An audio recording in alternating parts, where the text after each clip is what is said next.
Peace and wellness to the family. We're going to talk about the best herbs to start your herbal pharmacy. Y'all want to know? Let's go.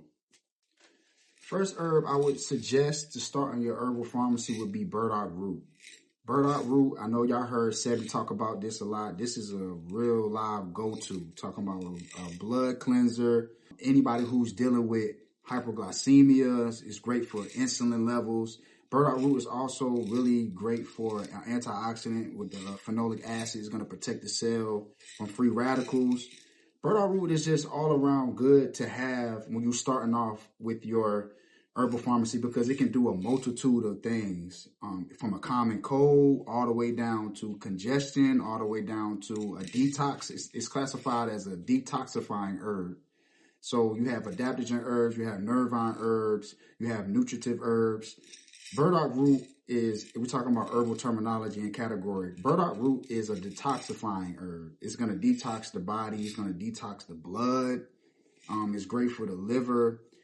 Overall, burdock root should be in your start-off herbs, in my opinion, in your herbal pharmacy for those who are looking to start one. But it definitely should be in your top 5 starting off herbs in your herbal pharmacy. All right, y'all probably heard me talk about this herb before. Really a berry, elderberry. Elderberry is, in my opinion, and my herbal experience, is another must start off herb. Why? You can do so much with it, and also it's one of the best antivirals that you can have. Elderberry has flavonoids in it. It's what's give it its color. Flavonoids is a powerful antioxidant that can actually prevent viruses from entering the cell. Also, it's great for your respiratory system. It's a great expectorant, which means that it can remove excess mucus from the body and from the cells. Elderberry is great for the skin. You can actually not only can you make elderberry syrup with this, you can actually make elderberry soaps, congestion, any respiratory issues that you're dealing with. So starting off your herbal pharmacy, you definitely want to have elderberry in your herbal pharmacy. Elderberry is also really good for your cardiovascular system, your HDL levels. Also, like I was saying, for your epidermis, elderberry has vitamin A in it, which is very good for rejuvenating your skin cells. Elderberry is a go-to in the herbal pharmacy. If I was starting an herbal pharmacy, I definitely would start off with elderberry. And if you're looking for elderberry, I have it in stock, www.mysupremewellbeing.com. Sign up on my website with your name and email and ask for it through email because you won't see it on my site. Mullein leaf. Now, this is a powerful lung healer. This is a powerful respiratory healer. Mullein leaf, I know y'all heard Sebby talk about mullein leaf too. The great thing about mullein leaf is it actually has very powerful antioxidants in it too. A lot of people don't talk about the antioxidants in mullein leaf. It can really help throughout a multitude of things within the body, but specifically for your respiratory system. With breathing, anybody with asthma, anybody that's dealing with a sinus infection, anybody that's dealing with any overall breathing problems of the lungs, smokers, y'all definitely need to have this starting off if you want to cleanse your lungs of the tarring of the lungs and the healing of the lungs with mullein leaf. Mullein leaf can work wonders for your breathing, your respiratory system, sinus infections, antioxidant and cellular protection. This is a must-have in your herbal pharmacy. Gotta have mullein leaf when you're first purchasing your herbs, starting off your herbal pharmacy. Listen, olive leaf.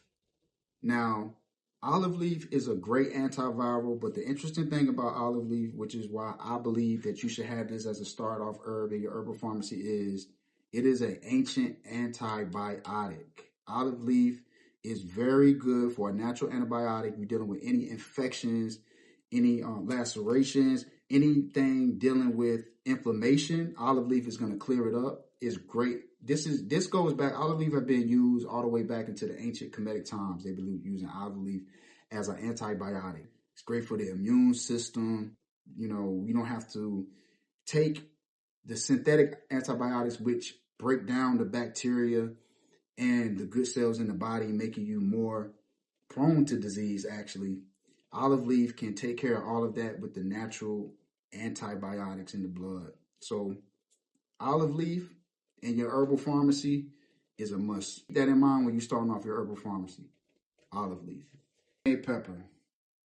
Now, not the kind that you get from the grocery store because they can have some other stuff in it.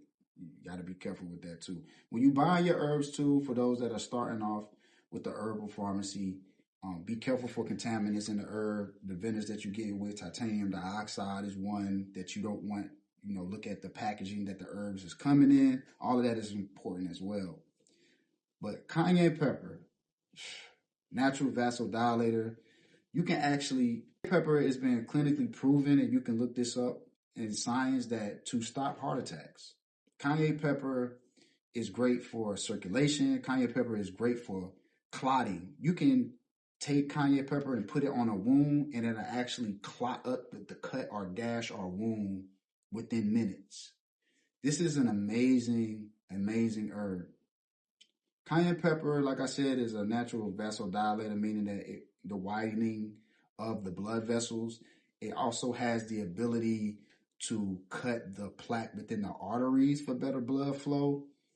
This is a must-have in your herbal pharmacy. If somebody is having any dangers dealing with their cardiovascular system, their heart pumping, their valve not moving in the right way, cutting off of circulation, a real bad wound or gash, or laceration on the skin, remember when you're building your herbal pharmacy to not overthink it.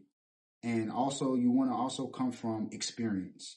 All the herbs that you get starting off, you want to make sure that you're consuming these herbs, monitoring your body, documenting the experience so you can share the experience. Because ultimately, herbalism is a play on experience and results from the herbal components and constituents that you're getting and the results that you're getting from taking the herbal remedies. Okay, so keep that in mind. And also, keep in mind when you're using cayenne pepper, you don't need a lot, because what can happen is maybe a little bit TMI, but if you're doing capsules or if you're putting it in your bottled water, shaking it up, you can get a little burning within the anal, like when you're having a bowel movement. So you don't want to use too much. Maybe a teaspoon or two at the most would be enough for the whole day. And this is just such a great herb. Definitely last but not least. Okay? So keep in mind when we're talking about building an herbal pharmacy, these are just five of my go-to starting off herbs. Now, I have other herbs that I probably will suggest or advise my clients to take more, depending on what kind of underlying illness they're dealing with.